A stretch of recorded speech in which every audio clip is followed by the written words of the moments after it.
That's when I saw him. Jesus was walking toward me, and he looked nothing like the gentle shepherd from the stained glass windows at church. He was radiant with holiness, blazing with righteousness, terrible and beautiful at the same time. His eyes held the depth of eternity, and when he looked at me, I felt the full weight of my sin in a way I'd never experienced during all my years of church attendance. I fell to my knees, trembling not from fear but from recognition. This was the holy God I'd been casually approaching for decades, the righteous judge I'd been treating like a cosmic Santa Claus. "Samantha," he said, and my name carried the weight of ultimate truth. "Lord," I whispered, because I finally understood what that word really meant.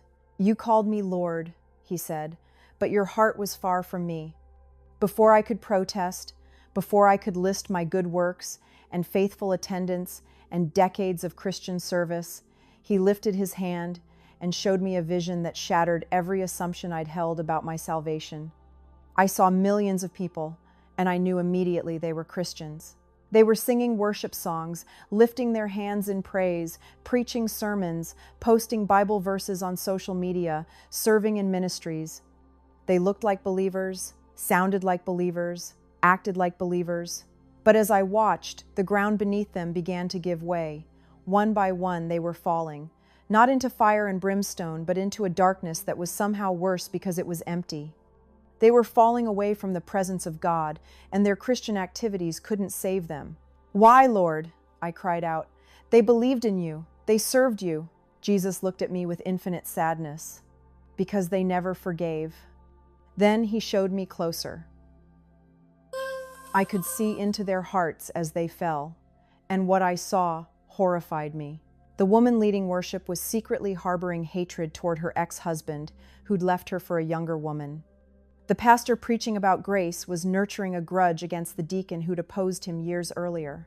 The missionary posting inspirational quotes was carrying bitterness toward the board member who'd questioned her ministry methods. And then I saw myself teaching that Bible study about forgiveness, while my own heart was poisoned with unforgiveness toward Rachel, Mark, and Emily. Smiling and hugging people at church while secretly resenting those who'd hurt me. Praying for God's blessing while refusing to release others from debts I'd recorded in my heart. "They honor me with their lips," Jesus said, "but their hearts are far from me. They want my mercy but refuse to give it to others."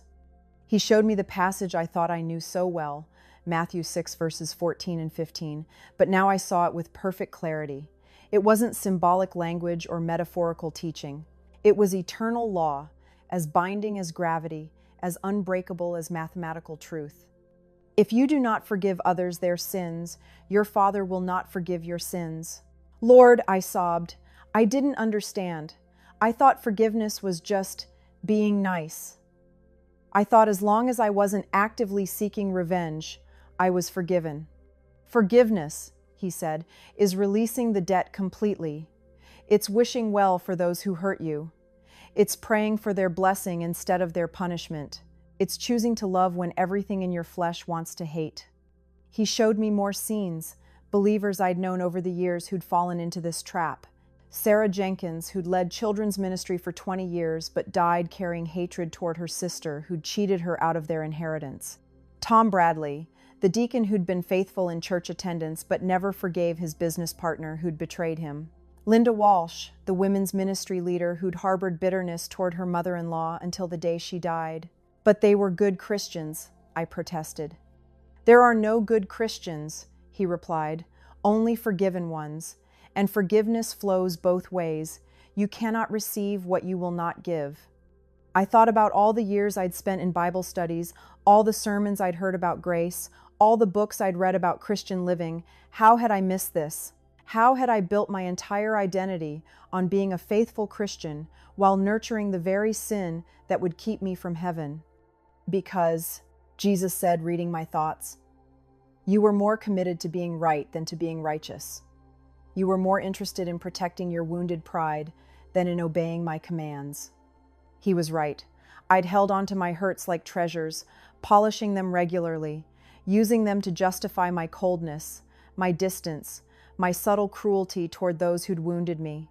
I'd made my pain into an idol and my bitterness into a throne.